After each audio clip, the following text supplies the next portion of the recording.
Hello, and welcome to Inseego Corp's fourth quarter and full year 2020 financial results conference call. Please note that today's event is being recorded. All participants will be in a listen-only mode. Should you need assistance, please signal a conference specialist by pressing the star key followed by 0. After today's presentation, there will be an opportunity for analysts to ask questions. To ask a question, you may press star then 1 on your telephone keypad. To withdraw your question, please press star then 2.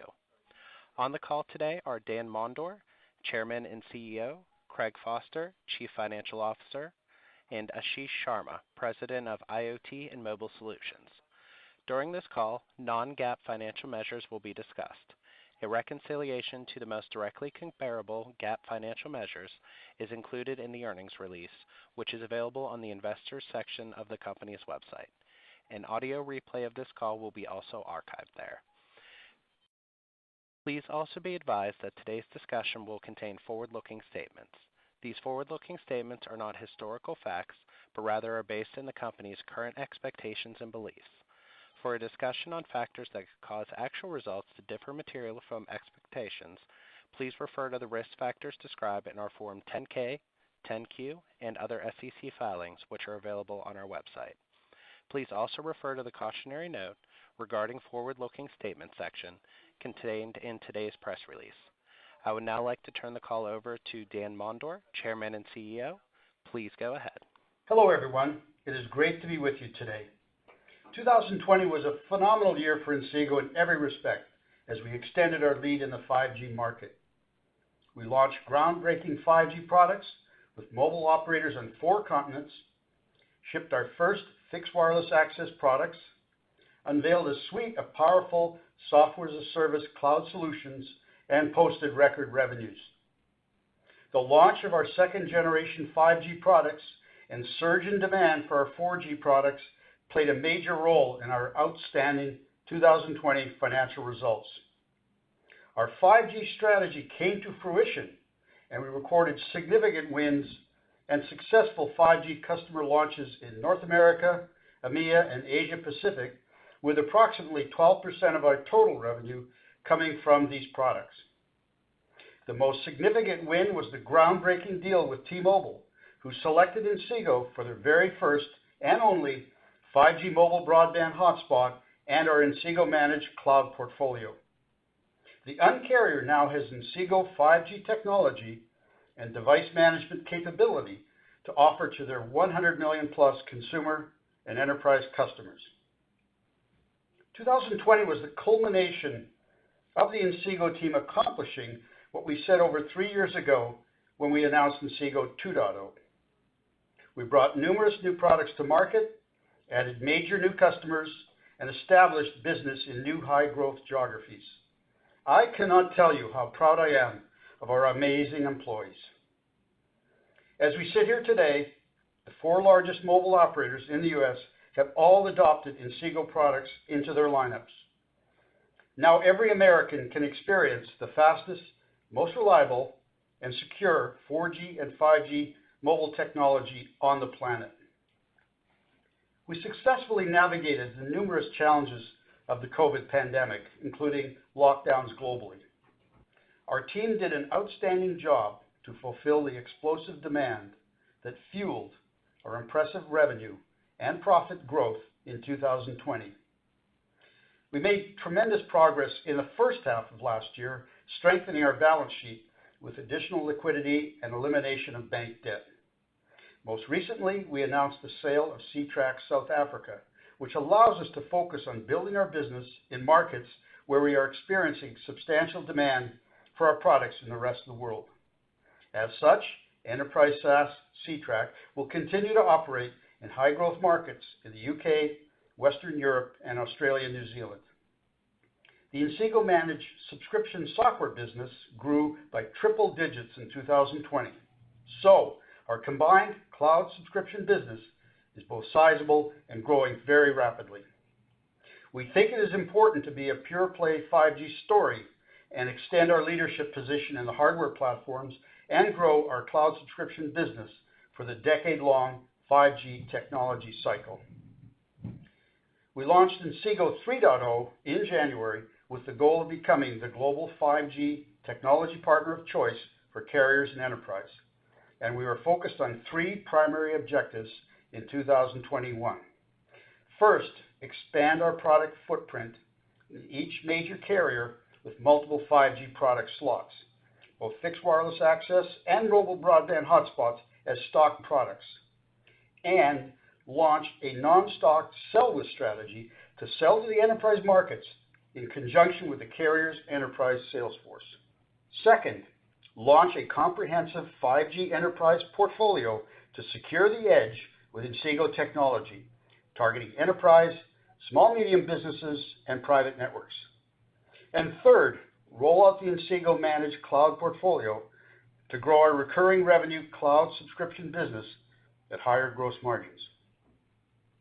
Our 5G pipeline continues to grow significantly in all regions, and we are seeing momentum throughout our entire 5G and cloud product portfolio. Our new wins are a testament to the strength of our 5G portfolio. As we enter 2021, we continue to see strong demand for our new 5G mobile hotspot products from Verizon and T-Mobile, as well as other new customers. Carrier 5G revenue from mobile broadband products and fixed wireless products will continue to grow in 2021, and our new 5G enterprise products are coming to market in the first half. Obviously, 4G will continue to transition to 5G, but it is important to note that 4G and 5G coexist in the network, so it will be a gradual technology transition. In addition, I should point out that we have AT&T as a major new 4G customer. Craig will comment on our 2021 outlook in his remarks. Now I would like to turn it over to Ashish to provide the details on our 5G go-to-market strategy, hardware and software platforms, and customer highlights. Thank you, Dan. I'm very pleased with our 5G progress across all geographies, and I'd like to highlight several key areas of strategic focus that will drive our growth this year and into the future. First, our service provider business grew significantly in 2020. The growth was driven by the new 5G launches with several carriers and by the work-from-home demand for our 4G products. In 2020, we developed and launched our second-generation 5G solutions with customers in North America, Middle East, Japan, and Europe, resulting in over 250% year-over-year growth. In Q4, we executed several 5G mobile broadband launches with Verizon, T-Mobile, US Cellular, Sumitomo, Swisscom, and Vodafone Qatar. We are proud to have the opportunity to work with these early adopters. In this category, our launch with T-Mobile was pretty significant given we are the only 5G hotspot in their portfolio, and we also launched our Inseego managed cloud solution with them. 5G is a generational opportunity, and we are at the top of the first inning of the technology cycle. Let me provide some data on that. In January 2020, there were 61 live 5G networks, and there are over 140 as of January 21. Inseego 5G products now support all network strategies and frequency bands in the low, medium, and high band spectrum. Today, 5G finally solves a host of last-mile access problems with speeds as good and sometimes better than fiber optics and coax cable. 5G can provide high-speed connectivity to millions who are outside current broadband network footprints, and can do all this at cost lower than traditional wired networks. Over the last 2-3 years, we've set the company up nicely for long-term success by taking a lead in the development of multiple generations of 5G technology, and we plan to stay ahead with the future enhancements in 5G. Note that developing and launching these products is a pretty involved process that includes field testing and network interoperability, along with regulatory, 3GPP, and carrier certifications. It also involves a lot of time spent with the carriers working on developing their 5G solution they want to deliver and the underlying economics of that solution. This is our core expertise. We have a strong execution team that knows how to build and launch these products. Second, the geographic expansion will help drive the long-term growth of our 5G business. Our early technology lead is opening many doors, and our products are outperforming competition in our product categories. I want to point out that about 18 months ago, we started to place some key sales and support resources in a few focus markets, which resulted in a strong and growing pipeline of opportunities. These opportunities are now turning into real deployments, and I'm happy to report 5G revenue coming from Europe, Middle East, and Japan. As I mentioned earlier, launching 5G products is an involved process, particularly as it relates to new network build-outs, and we maintain confidence in our continued invest to grow strategy. Third is our strategy to create a global fixed wireless access business, both with carriers and importantly with enterprises. In Q4, we launched a market-leading high-performance 5G FWA solution with US Cellular. This is a powerful 5G platform that incorporates the latest Wi-Fi 6 technology and can be easily set up utilizing the Inseego mobile app. We also just launched a version of this solution for enterprise customers in several global markets, and the reception has been extremely positive. In addition to these indoor solutions, we are working on launching several other indoor, outdoor, and industrial FWA solutions in the next few months. In several instances, we are through the field trials and technical acceptance from carriers while working to complete certifications and begin commercial orders. In other cases, we are in the customer labs testing the product and looking forward to getting their approval soon. 5G FWA is a new greenfield market that will provide an alternate way to bring broadband into homes and enterprises. This includes taking 5G into enterprise and SMB markets for WAN edge use cases. Businesses of all sizes are focused on creating flexible working environments with employees at home, in the office, or in the field closer to their workflows. Our 5G FWA solutions are a key enabler to this new way of working, and we are making great strides in bringing high-performance FWA solutions with many customers worldwide.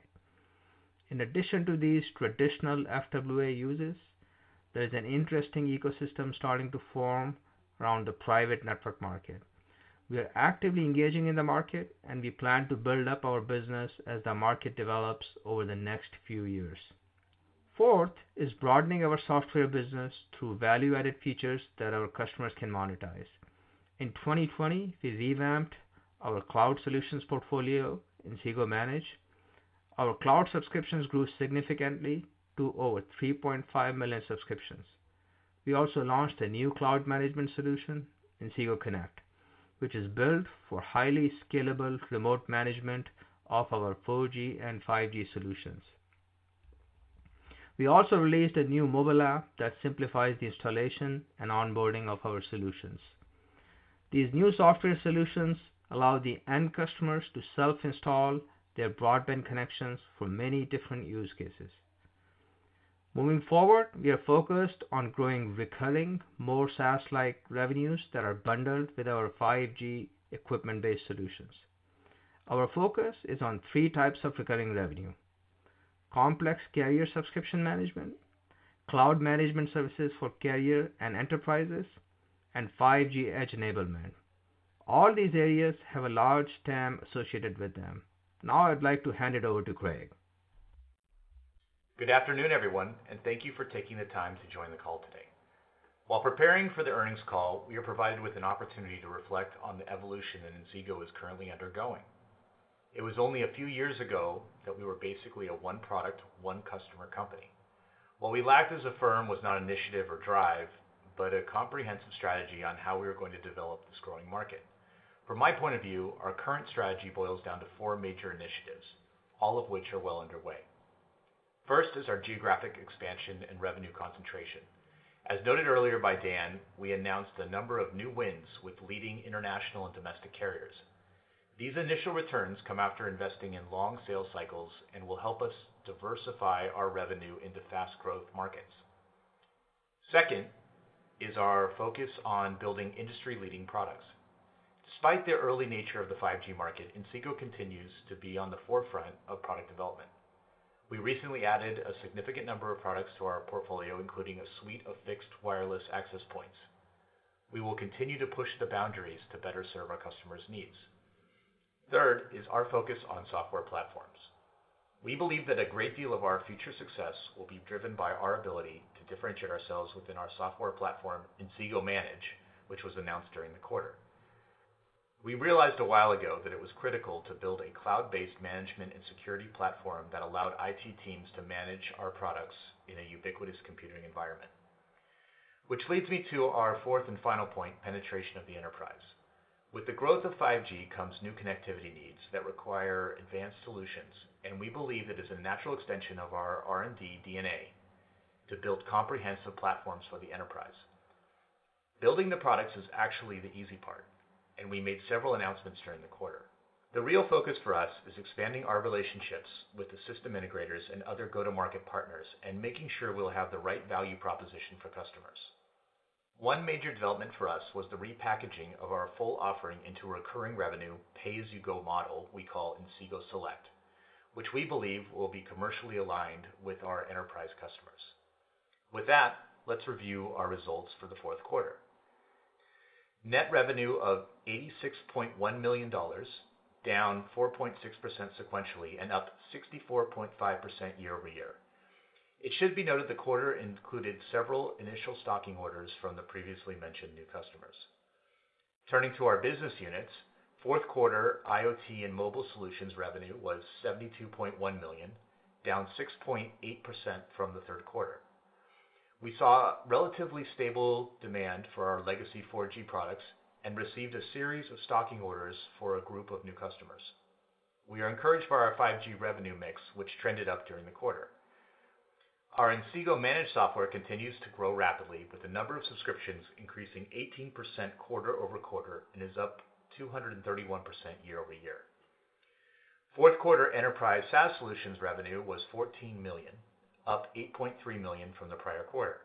For this line of business, COVID restrictions continue to have an impact on our ability to install our solutions in the field, thus impacting some of our bookings. We continue to monitor all of the country COVID developments very closely and expect some improvements over the coming periods. Additionally, the South African rand, which is our largest FX exposure versus the US dollar, has continued to trend positively during the quarter. At the beginning of the quarter, the dollar-rand exchange rate was 16.8, and we ended the quarter with the rate at 14.6. It has been a roller coaster of a year for this exchange rate, and thankfully we will no longer have this complication after we close the sale of the South African Ctrack business unit in the second quarter. We closed the quarter with a cash balance of $40 million. With our new products and customers coming to market, we expect inventory to continue to increase, and we will not have a sense of expected run rate from these new customers for several quarters. From this point forward, I'll focus on non-GAAP measures. A reconciliation from GAAP to non-GAAP is detailed in our earnings release. For the IoT and mobile business, gross margins were 25.6% for the quarter, up approximately 160 basis points compared to last quarter, and up 880 basis points versus the same period a year ago. We continue to work on a series of initiatives to improve our margins through streamlined operational improvements and leverage in economies of scale. Enterprise SaaS solutions gross margins for Q4 were 62.5%, which were down approximately 190 basis points from the prior quarter. The total company gross margins for the fourth quarter were 31.6%, up approximately 180 basis points sequentially. This increase is due to our software subscriptions, sales of our new 5G products, and partially offset by our continued sales volume of lower margin 4G products. Q4 OpEx was $32.3 million compared to $24.6 million in Q3. Our R&D expenses of $15 million will continue to fluctuate as we continue to spend on regional certifications and capitalize some of our software development costs. We currently capitalize our external use software on a product-by-product basis per the accounting guidance. Therefore, the capitalization and amortization impact to our R&D line will be hinged on various factors such as revenue stream or the intrinsic useful life of such software. Due to the launch of 5G products in late Q3, our amortization expense on the associated capitalized R&D for 5G products in Q4 has increased almost by $5 million compared to Q3. Sales and marketing expenses increased to $9.4 million, and G&A expenses were $6.6 million. both of which were slightly up due to some increased activities around product launches and some enterprise-focused activities. Our Q4 non-GAAP net loss was negative $6.9 million, or a loss of 7 cents per share. Adjusted EBITDA for Q4 was $7 million as compared to $1.7 million loss for Q4 2019 and a $7.4 million gain last quarter. Subsequent to the quarter close, I wanted to mention some additional details on the sale of our South Africa Ctrack business to a private equity buyer based in South Africa for 529 million South African rand, which is approximately $36.2 million before deducting transaction-related expenses. The divestiture of the South African business unit allows us to focus our capital and resources on higher growth regions of the global 5G market and significantly streamlines the operations of the Ctrack business, aligning it squarely with our enterprise market focus. We intend to use the proceeds to reinvest in the strategy points mentioned earlier in my comments.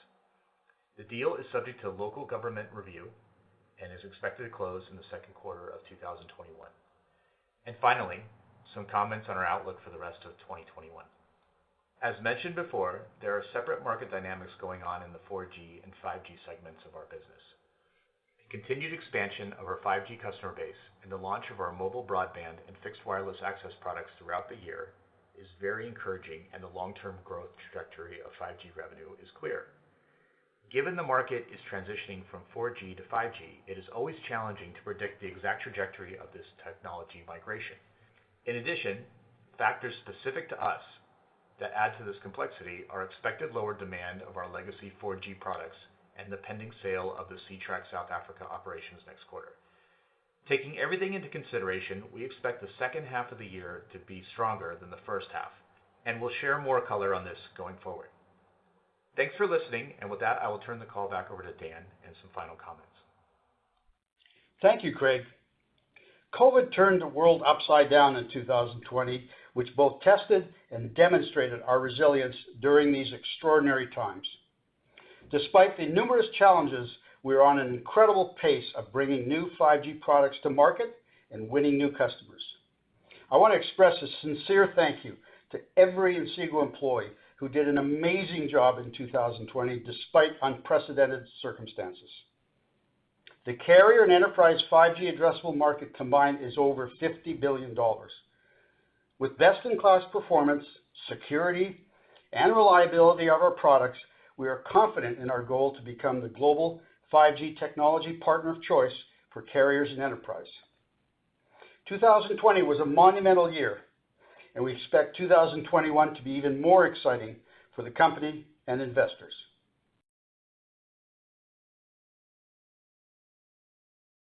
Thank you, Mr. Mondor. We will now begin the question and answer session. To ask a question, you may press star then one on your touch-tone phone. If you are using a speakerphone, please pick up your handset before pressing the keys. To withdraw your question, please press star then two. At this time, we will pause momentarily to assemble our roster.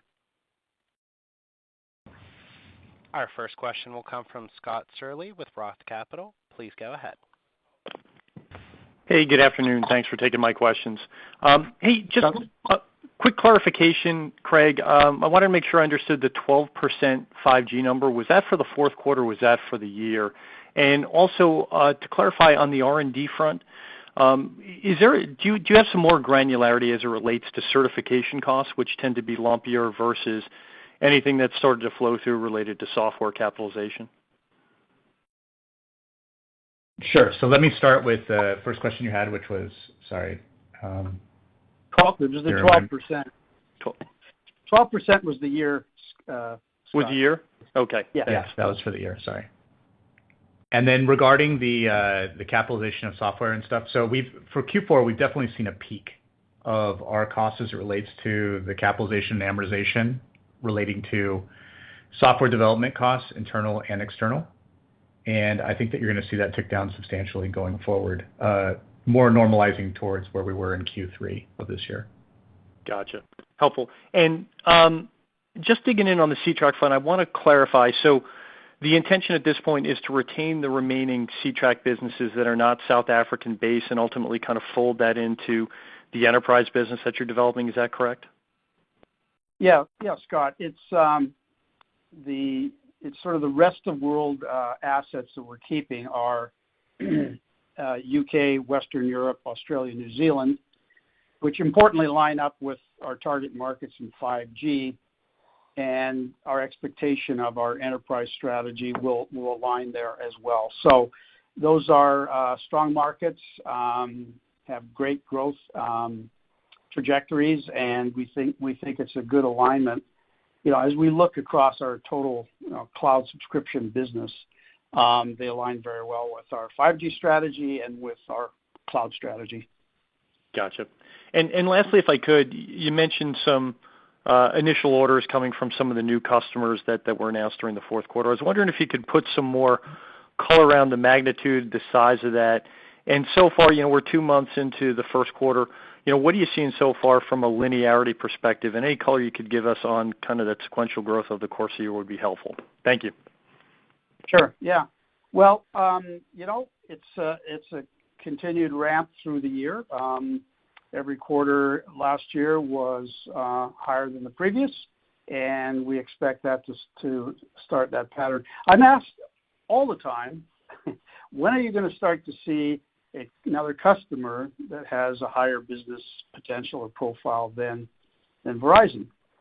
And I'm pleased to report it's early in the year, 6 weeks, 8 weeks in of data and sell-through, but our 5G hotspot device is the sell-through data from T-Mobile is roughly 50%, actually 54% per week higher than Verizon. So we're seeing very strong demand there, and that's a very important customer. So, we expect to see steady run rates with through the operator channel. That has to settle down. We're onboarding new operators. That's additive. So, we see an up and to the right profile this year. And quite frankly, we should see in the second half 5G revenue crossing over with 4G, in other words, higher.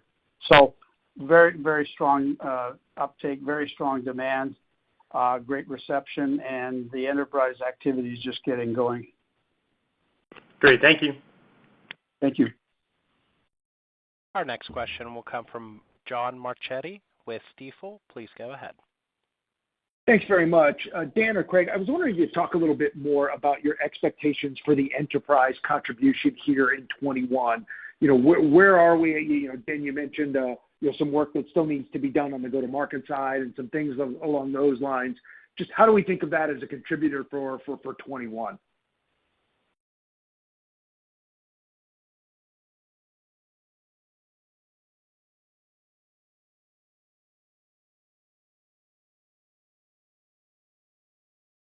Pardon me, speaker, your line might be muted. Sorry.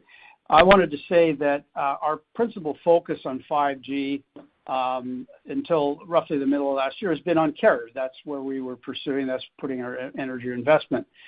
Naturally, we saw the enterprise market. In fact, the 5G enterprise market is about 3 times larger than carriers. So the way, in my words, enterprise is a front row seat now in Inseego's strategy. We are launching a number of new 5G products this half, and we are adding muscle to our channel, if you will, in high-touch sales, but importantly, channel partners, system integrators, that sort of thing is what we're now in the process of recruiting, master sales agents, et cetera. So we're bulking up, muscling up on our 5G portfolio. At the same time, we're investing and adding resources to recruit and onboard channel partners for the enterprise market. So that's the power of and there, that we expect a nice uptick in the enterprise business, and that's certainly a fundamental part of our strategy now. Got it. And then on the software side of the business, I guess how should we think about that growing through this year and into next? Do we expect to see more of these sort of joint sales similar to what we saw with T-Mobile, where that becomes a bigger piece of the initial agreement with the service provider? Is there a specific software module that comes out to support the enterprise group as well? Just curious to think about that enterprise the software contribution as we go through 21 as well. Yeah, well, we're very bullish on our cloud subscription business. From a growth perspective, coming off of last year, Inseego Managed, the subscribe component of that software stack was triple digits. And as we look at the growth profile of the C-Track assets in UK, Western Europe, Australia, New Zealand, that is strong double digits. So we see overall our subscription business growth in strong double digits this year, putting those two together. As far as the attach, if you will, your question, T-Mobile is very strong Inseego Subscribe customer. They've adopted Inseego Connect, and that's going gangbusters. We're starting to see adoption into other carriers, and we're starting to see adoption into enterprise customers. This is our pre-5G product, Skyus. So we see it as a very strong component of our growth strategy and our margin expansion strategy. Got it. And then maybe I can just get one last one in. Craig, you mentioned some of the initial loads of 5G products that you saw with a number of new customers in the fourth quarter. Are those largely completed now for those customers? Should we be thinking about the 1Q quarter here as more sort of sell-through related, or are we still getting a bit of that uplift as you're adding some of the new product into the channel? Yeah, thanks for the question. I think there was a lot of push by the carriers to get their stuff launched in Q4. So that meant we were shipping pretty sizable volumes to the new partners that we had. And now we're in the middle of getting kind of the run rate reports, which would translate into second orders over the quarter. So I think we're still in the wait and see mode in terms of how the inventory is going to move through based on those initial loads. Yeah, I would add, it Thank relates you. back to the weekly sell-through numbers that we're monitoring very closely. So that's what we're staying on top of. Thank you. Yep.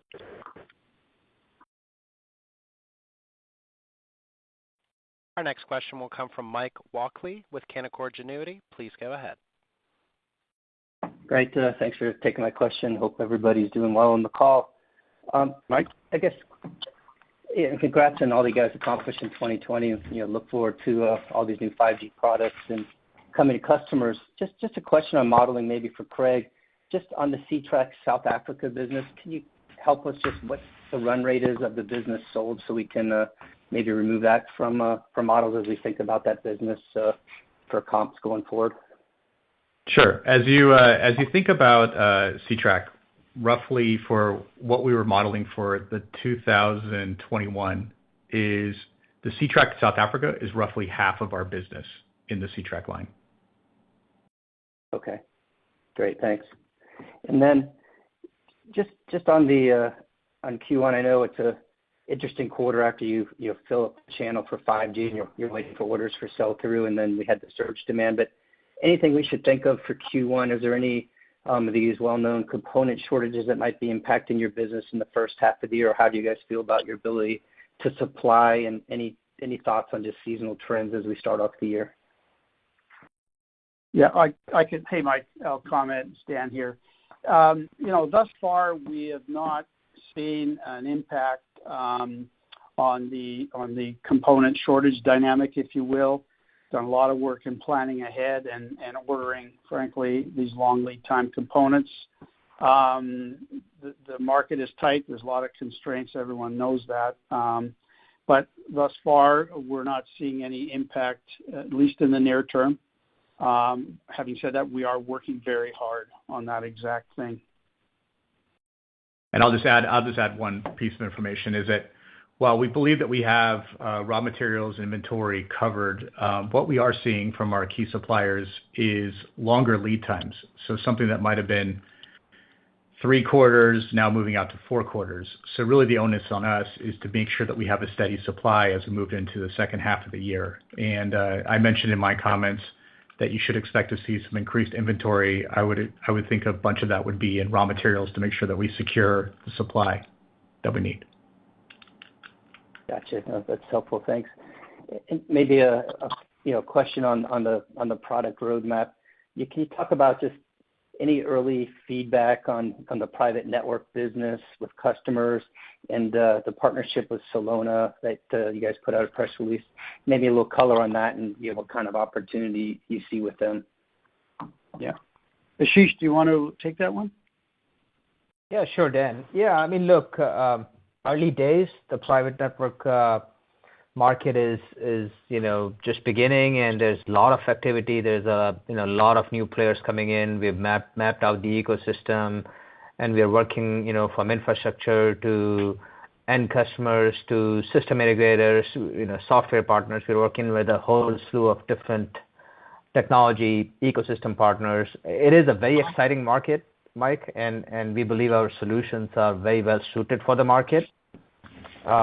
And early days, but just phenomenal use cases, number of different use cases that are popping up here. So you're going to hear more from us as we move forward and make progress in this market. Great. Last question for me to whoever wants to take, and then I'll pass the line. Just you're investing in a lot of new products, as you highlighted. 5G is in the early innings. Do you feel like you guys have the cash on hand and the balance sheet in place to support the growth objectives over the course of 2021? Well, I'm going to give a short answer, Mike. Yes, we do. No, we feel very good about where we're at. I mean, we did a lot of work last year, a lot of work to strengthen the balance sheet, as you know, early in the year, and then subsequently, and of course now most recently, the sale of Ctrack South Africa. So we're in a good spot. We like where we are. Great. Well, look forward to following your progress this year, and thanks for taking my questions. Thanks, Mike. Our next question will come from Jaeson Schmidt with Lake Street. Please go ahead. Hey guys, thanks for taking my questions. Just curious if you're seeing anything out of the ordinary from a pricing standpoint within the Ctrack business outside the South African operations.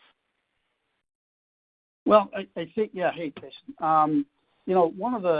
One of the things with South Africa, challenging business environment, but it also had fairly low on average ARPU. The reason for that is legacy consumer market, some of the insurance business, some of the government business. So that frankly was a low ARPU type of market and a challenging environment. So, long and short of some of the factors behind deciding to divest that asset, we're in a much better place in UK, Western Europe, and Australia, New Zealand. And that plus we've got a new product platform called Clarity. We're building a software stack of applications on top of that. So in fact, our ARPU profile is going up in aggregate rather than down. Okay, that's helpful. And then just curious, looking at the Ctrack business, how you think the North American market fits into future plans? Yeah, so great question. Looking at the overall remaining assets, rest of world, we're taking a long look at the North American market. It's a function of that, and are going to be looking at some strategic planning around our growth opportunities, in addition to, as I said, Western Europe, UK, Australia.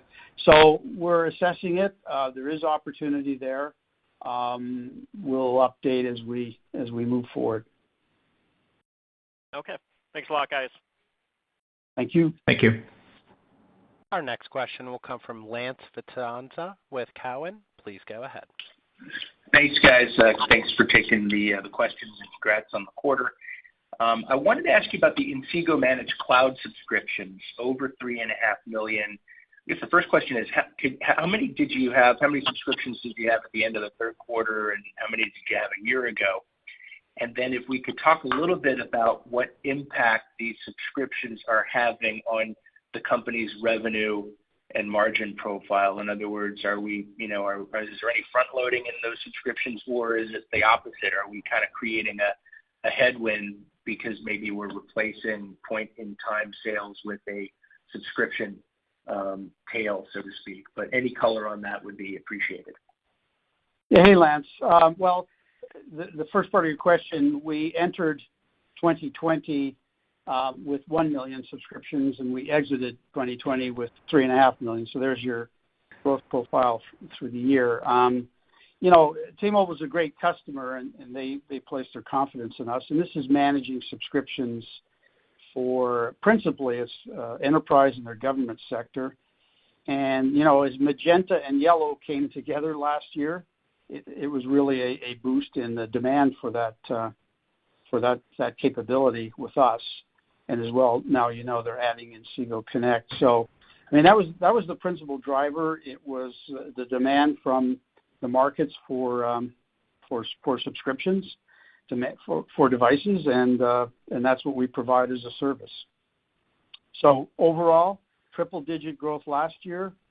You know, we're going to moderate our view this year. We think it's going to be very, very strong double-digit, but in the subscribed portion, that is.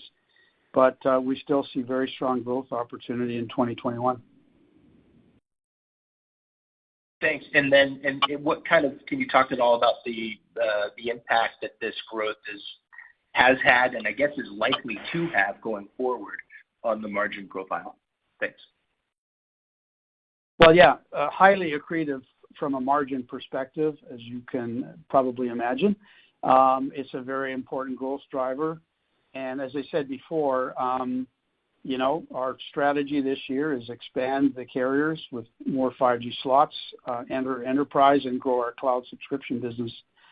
So Inseego Manage, under which this subscription module falls, is really that. And we are driving for very, very strong double-digit growth overall.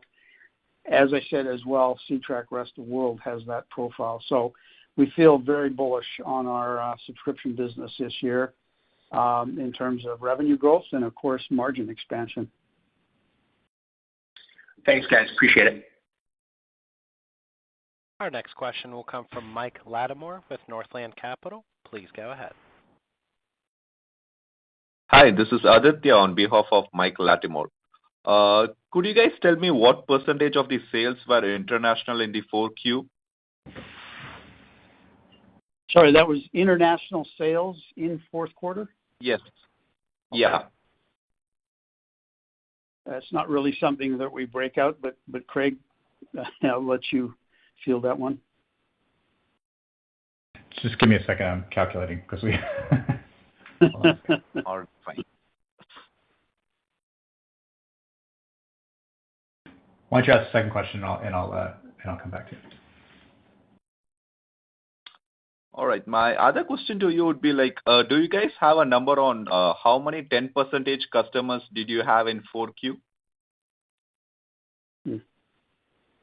Craig, that was also over to you as you're calculating.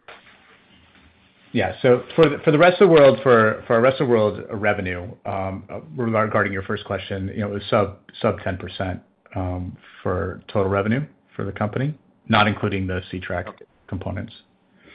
And sorry, your second question, I was focused on getting your answer to the first. Second question was like, how many 10% customers did you have in 4Q? It really falls. It's we will disclose the breakout, but I believe we had 2 as our 10%ers. All right, fine. That's it. I'll pass the line. Thank you. Thank you. This concludes our question and answer session. I would like to turn the conference back over to Dan Mondor for any closing remarks. Well, I just wanted to say to everyone, thanks again for joining today's call. We greatly appreciate it, and stay safe and healthy, everyone. Thank you again. Conference has now concluded. Thank you for attending today's presentation. You may now disconnect.